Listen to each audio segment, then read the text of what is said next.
So hello guys, good morning po sa inyo lahat for today's video. Lalabas tayo ngayon kasi nga meron akong importanteng gagawin dun sa motor natin na Rusi. Dahil di ba last time nasiraan tayo sa may Santa Rosa at naputol yung elbow, yung manifold ng ating carburetor na D-type. So pansamantala, binalik ko yung stock na carb. Pero meron ako mga ginawa sa loob ng carburetor para mas mapatipid ko yung consumption ng gasolina. So ngayon, dahil hindi ko pa nasusubukan yung motor, i-road test natin yung motor. At the same time, babiyahe na rin ako para malaman ko. So titingnan natin kung ilang kilometers per liter yung magiging konsumo. Kung yung motor na to, kung yung setup natin ngayon magiging kapareho sa tipid ng D-type carb natin at saka yung stock na modified natin. Ang gagawin ko, hindi na ako magpapalit ng D-type carb. So, i-maintain ko na lang yung stock carb. Kasi nga, matibay yung manifold ng stock dahil aluminum yun bakal ba. So, yun ang gagawin natin ngayon.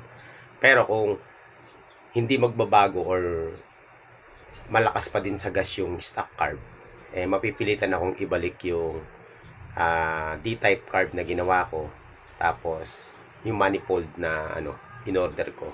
So ikakabit na lang natin yon kasi mas maganda talaga yung setup natin sa D-type carb, no? So malalaman natin mamaya, ipupultang ko yung motor, tapos babiyahe ako, tapos ipupultang ko ulit. Titingnan ko yung milyahe kung ilan yung makukonsumo natin at ilan yung tatakbuhin ng motor. So i-divide natin yun dun sa gasolina na makukonsumo natin. So, abangan nyo ngayon kung anong mangyayari. Ito, ano lang to. Hindi ko pa kasi nasusubukan na kalikutin yung stock carb. So, ngayon ko palang kinalikot. Nakaraan pala. At siya nga pala, walang air filter yung natin, yung motor. So, magbabari din sa gas consumption yung air filter siguro. No? Naka-open lang kasi. So, tingnan natin mamaya. So, malalaman natin. And then, let's see. Okay, so dyan lang kayo mga master, abangan nyo lang yung ating vlog ngayon. Maiksi lang to. Review lang to dun sa ginawa natin. So ito na mga master, moment of truth na dito sa ginawa natin. Titingnan natin kung ilan ang gas consumption. Pero ito mga master, magbabago pa to magbabago pa to kasi naka-open carb ako So mas magiging matipid pa to kung tawag nito, ang carb nyo merong air filter. Ito kasi wala, dahil hindi ko maikabit yung air filter dahil nasira yung yung bunganga nung parang pinaka elbow ng air filter. Sinira ko kasi yun dahil nung nag-upgrade ako ng D-type carb, nakalimutan ko na initin lang. Pwede naman pala initin yun Ginawa ko, ginupit ko So umiksi. Ngayon, ito na. Pero tingnan natin, magbabago pa naman yan So, magpapagas muna tayo. Ipo-full tank muna natin tong motor natin. Tapos, babiyahe tayo. Ito, malaki rin ang factors dito mga master sa traffic traffic conditions. Siyempre. And, ayan. Tingnan natin muna. Pag traffic talagang malakas sa gas to. Pero malalaman natin kung rektahan. Pero pag rektahan, expect na natin pag rektahan matipid sa gas. So yan pakita ko muna sa inyo. 33,034.3. So yan ang milyahe natin. Tandaan natin yan 33,034.2. Yan. Pipicturean ko din yan mamaya. So yan yung ginawa natin. Ito. Wala na yung air filter. Pilitan ko nito. Pero ito, pwede naman ito lagyan ng mushroom type. Ganun na lang. Nagustuhan ko rin kasi malinis tingnan. Okay. So, yan Ito, review to mga master. Tingnan natin. Pag naging maganda to, hindi na natin papalitan yung carb. Okay na yan. Pumalo lang to ng 35 kilometers per liter. Goods na ako dyan. Kasi yung isa nating motor pumapalo yun ng 33 hanggang 38 kilometers per liter. Ayan, welcome back. Ayan mga master, welcome back sa ating YouTube channel. Nandito na naman tayo sa isa na naman panibagong episode ngayon. Dual vlog tayo ngayon. Review vlog at lalamove serye. So pag-iisahin na natin para hindi ako mahirapan mag-edit. So ayan mga master, ang oras po ay late na naman tayo syempre. Alas 9 na eh. Alas 9 ng umaga na. Tama ba? Oh, mag-aalas 10. At tayo po ibabiyahe na naman dito sa ating lalamove serye. So pagas muna tayo. Full tank. Tapos mamaya magpo-full tank din tayo ulit kasi mag-aano ako ng gas consumption natin eh. Dahil dun sa ginawa ko. So tayo may mga iniimbento. Invento.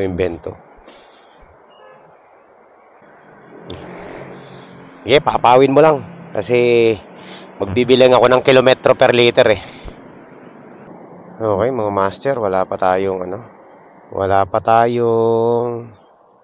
booking. Wala pang Bacoor Pasig, pwede na siguro to. 190, saan ba sa Bacoor to? 3 kilometers away. Saan sa Pasig to?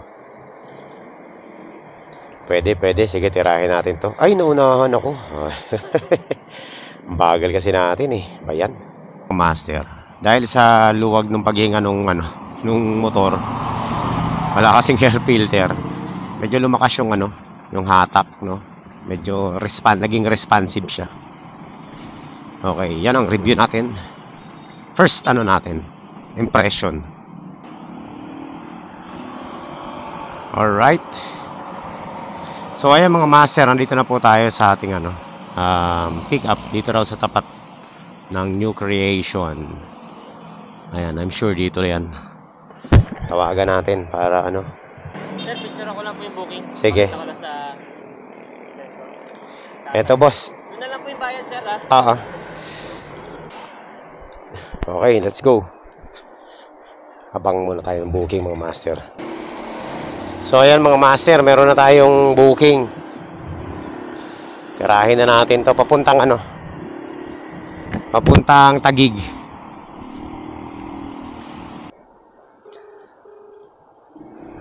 Hello boss, lalamove pick up po. Papunta pong Taguig. Teka lang sir, checkin ko lang Papuntang Taguig, kay Ryan De Leon. Nandito po ako sir sa may 21st Street, tapat ng Santo Niño National High School. Ayan mga master, so 132 at saka 200. So 332, pero may chance pa tayong kumuha ng isa pang booking papuntang Village East. So dalawang toys ang dala-dala natin. Ito maganda kapag maliit yung motor mo eh. Oh, saglit lang yung maniobra. Gas consumption ulit dito sa motor natin is under my own tawag nito, driving style. So wala tayong baga kung lang yung driving style ko, yun lang. Para malaman natin kung gaano talaga kalakas to sa gas or kung mayroon bang improvements o wala. No? Nung stock pa lang to, stock carb, pumapalo lang to ng 22 kilometers per liter. Grabe. Ganun kalakas yun mga master. Stock carb 1252 Parang Raider ang consumption eh. Mas malakas pa sa Raider eh. So ngayon tingnan natin under normal riding habit, paano lang tayo mag-drive. Siyempre may kanya-kanya tayong driving habit mga master. Magbabari yan sa kanya-kanyang driving habit, no? Depende sa sa'yo.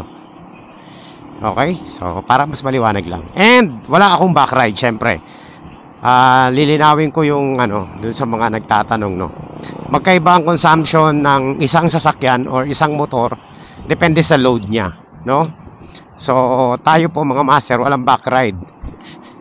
Ito, body weight ko lang, tsaka yung motor lang, no? Syempre kapag may back ride ka, meron kang load, lalo na dyan sa mga nag-aangkas o kung ano man, no? Move it, joyride yan, ganyan. Syempre magbabago yan, no? Medyo malakas yan ng konti. Baka kasi sabihin nyo, bakit sa akin ganyan tapos sa kanila ganito? Diba? Magkaiba po yun pag may load ka. Okay? Na medyo mabigat. Para lang maliwanag. Syempre, doon tayo sa totoo lang mga master. So, ayan mga master, nandito na tayo sa C5. So, yung takbo ng motor, hindi naman nalalayo dun sa setup natin ng una. Tumatakbo naman siya ng 60 to 80. Yan, normal pa rin.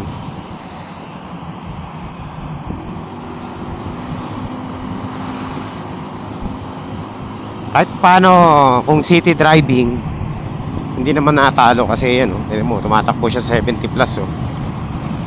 Hindi pa birit na birit mga master. Wow, ganda, oh. Makikisabay naman, makakasabay naman sa city driving to. Kakaalaman lang to sa gasolina na kinakain. Pag gusto ko naman siya patakbuhin ng 80, tatakbo naman talaga. So ayan mga master, nandito na tayo. Thank you. May sukli niya sir. Okay na to? Uy, salamat. May tip tayo, may tip.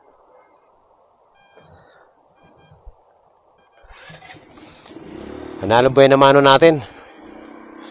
So, ang gagawin natin ngayon, try natin kumuha ng ng kasabuking pa, no? Tingnan natin dito, teka lang. Wait lang. Baka sakali makachamba pa tayo ng isa pa. So, 400 na po ang kikitain natin ngayon. Isang way lang. So, try pa tayo makachamba. Baka sakali makachamba pa tayo ng kahit mga 50 pesos, no? Mga ganun. Para tumaas pa. Ito, tagig kain to. 2 kilometers away. Oh, pwede. O, tirahin na natin to. One way lang to eh. Oh. 103. On the way for pick up.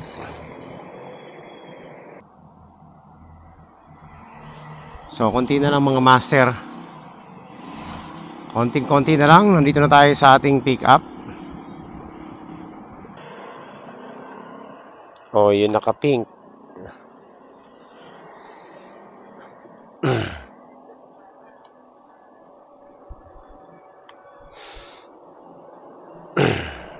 Mukhang ito na nga yung naka-pink.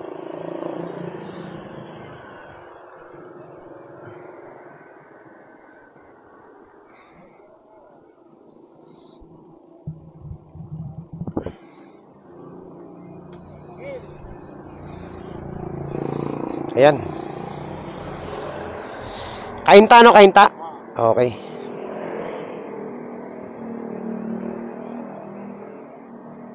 So, ayan mga master, 103. So, pupuntang Kainta is kita tayo ng 500. Uy.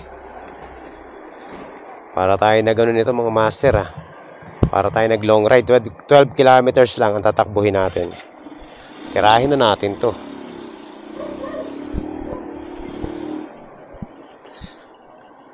Okay, panalo yung biyahe natin.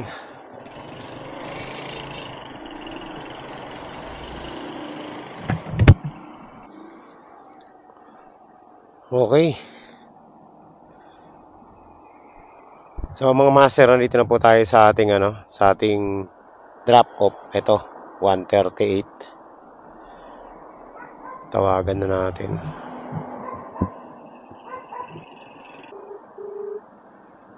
Hello po. Sir, Lala Move Delivery po. Second, master? Second drop off. 200 pesos ulit.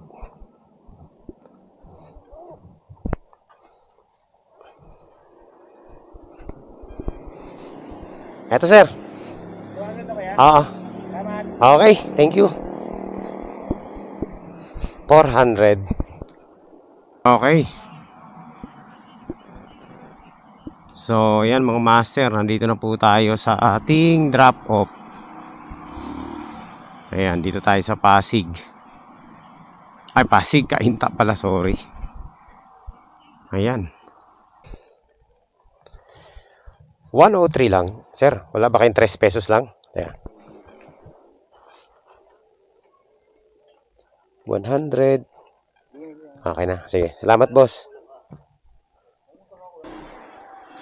So, ayan mga master. Successful. Ano na tayo.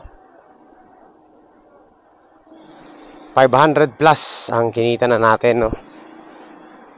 Sir, update po sa ating gas consumption, no? Tumakbo na tayo ng 39.1 kilometers.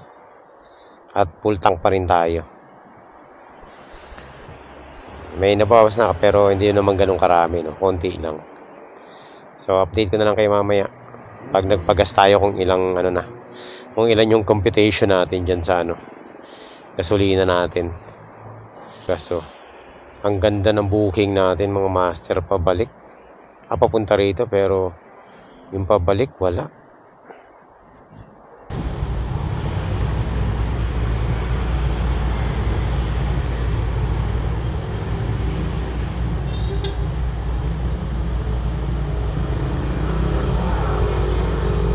Grabe. Ayan mga master, wala pa tayong booking.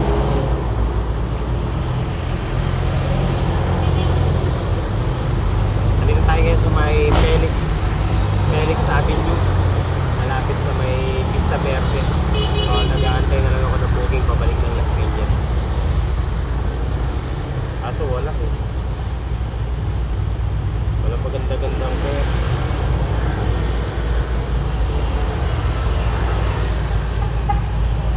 Ang baba, grabe.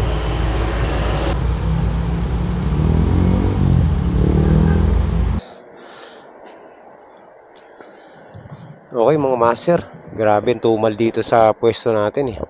Dito sa may Felix Avenue, wala tayong makuhang booking.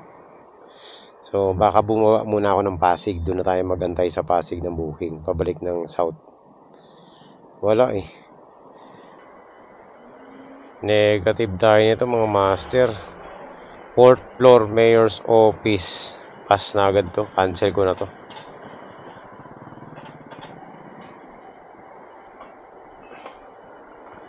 Aakyat ng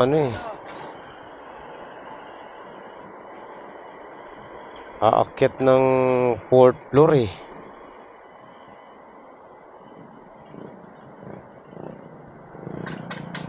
Cancel. Pero pwede rin, no? Kahit di na tayo mag-cancel, no? So lang, tawag nito. Aakyat ng mayor's office eh. Hindi linagay na na queuing service to. Dapat naka-queue service to. Pero ayoko.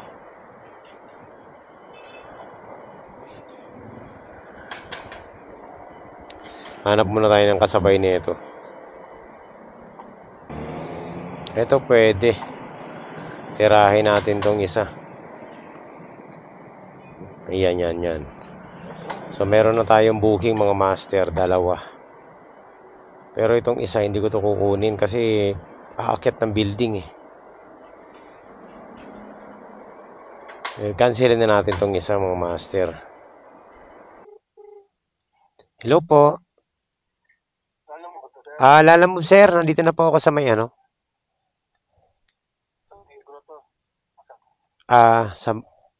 dito po ako sa may toldang kulay blue. Okay pa. Okay mga master. So, waiting na lang tayo, no? Ayun.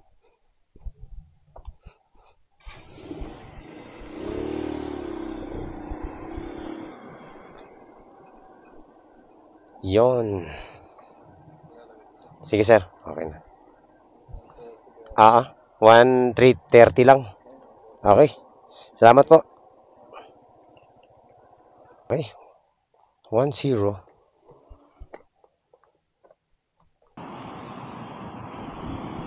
So ayan mga master, dahil ako may nagugutom na ako, hindi na muna ako nag-antay ng isa pang booking. Mag-move forward tayo dito sa may ano, sa may overpass dito sa may Pasig C5, kasi magme-merienda muna ako dun. Tapos habang nagme-merienda tayo, tsaka na ako kukuha ng booking. Malapit lang naman tong isa nating drop off eh. So mangyayari nito, kuha tayo ng papuntang Las Piñas galing dito sa may ano, Taguig. Ayan mga master.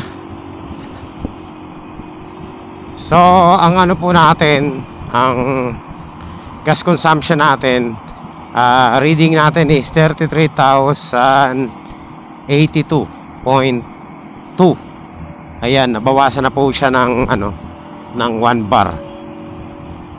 So nakalimutan ko kasi yung reading natin kanina, ano ba yun, 33,034 ba? Tama ba ako?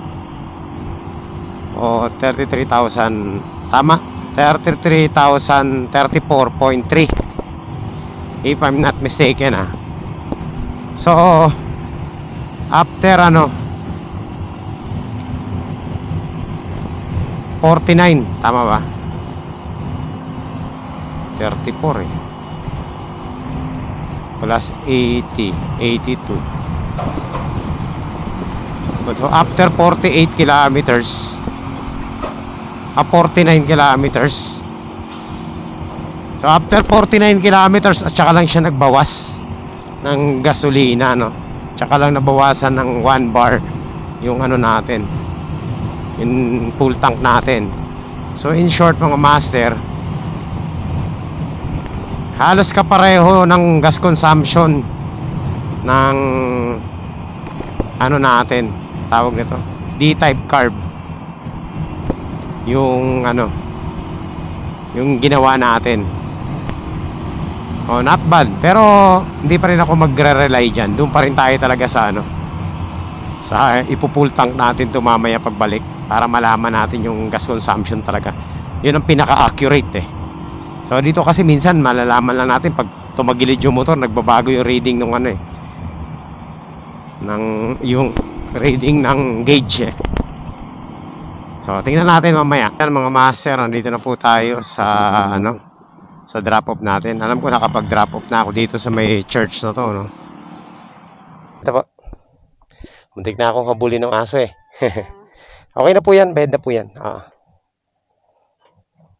Mga master, so nandito po tayo ngayon sa may Parañaque. Ayan, at ako po ay uuwi na muna. Hindi ko natutuloy yung biyahe kasi masama yung ano ko mga master, masama yung tiyan ko, sumama yung tiyan ko. So since na malapit-lapit na naman tayo sa Las Piñas, eh uwi na lang muna tayo. So tingnan natin mamaya kung makakatuloy pa tayo ng biyahe, no? Pwede pa tayong kumuha ng 2 booking eh, na malayuan eh. So update sa ating gas consumption mga master, ang nababiyahe na po natin sa ngayon hanggang dito is 63 kilometers na po ang tinatravel natin, at yung tangke natin nabawasan na ng 2 guhit. So titingnan natin mamaya kung ilan talaga ang actual na nabawas dito. So sana maging positive yung ano, yung resulta ng ating ano, ng ating ginawa.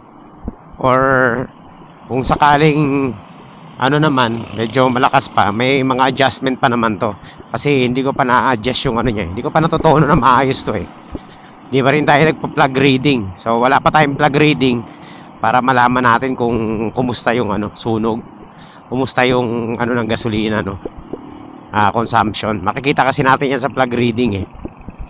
So pero so far positive naman yung ano, yung outcome nung first bar natin, no. Bago siya kumuha ng 1 bar eh 49 kilometers. So okay na yun mga master. Tingin ko medyo maganda-ganda na yun. Mamaya malalaman natin kung ilan talaga yung ano, kilometrahe na konsumo nito. So tingnan natin, excited na rin ako malaman kung ilan ang ano natin, no, milyahe, ay ilan ang gas consumption per liter. Kukumpitin natin yan mga master doon sa gas station. Aray, disgrasya mga master, sumemplang,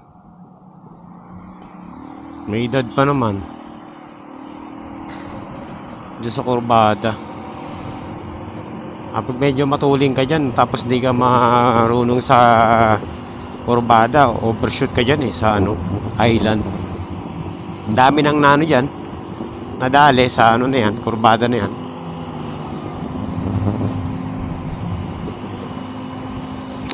Okay, yan, nandito na po tayo sa C5, papunta na tayong Las Piñas. At yan mga master, malapit na natin mapagasan tong motor natin. So ang tinatakbo na natin is ano na mga master, 70 kilometers na.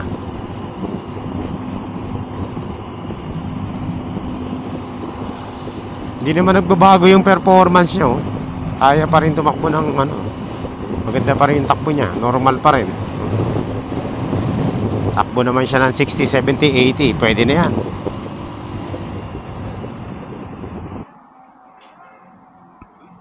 Ayan mga master, moment of truth tayo. So papa-full tank na tayo, no? Tingnan natin kung ilang litro ang naubos natin sa kumpitin na natin mga master para ano. So umalis tayo dito kanina 33,034.3 minus ngayon lahat 33,108 point, hindi ko makita, 0.7. So 74.4 ang trinabil natin.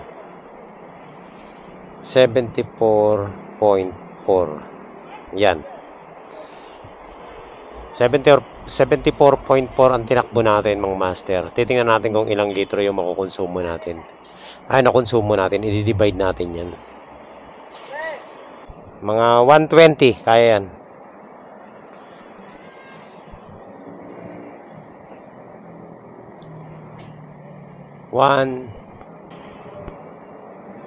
Yan. Punong-puno. Sakto. Ayun o. 2.3. So ito mga master, 2.3.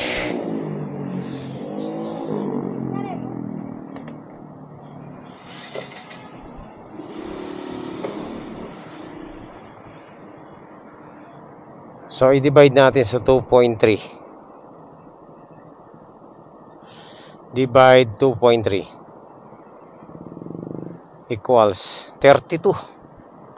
Pwede na mga master. 32 kilometers per liter. Not bad kumpara dun sa 22 kilometers per liter na stock nya. So nag-improve, no? Okay, hindi pa tayo nagpa-plug reading, hindi pa rin tayo nag-a-adjust. So may potential pa na tumaas pa yan mga master. Kung makukuha natin yan 33, 35, pwede na yan. Okay na, goods na yan mga master, panalo na. Alright, so naging positive yung ano natin, yung ginawa natin sa stock carb natin. So pwede na pala hindi natin ibalik yung ano, yung D-type carb, no? Konting adjustment na lang to. Alright, so yun mga master, successful. Panalo na yan, no? Not bad. 32 point,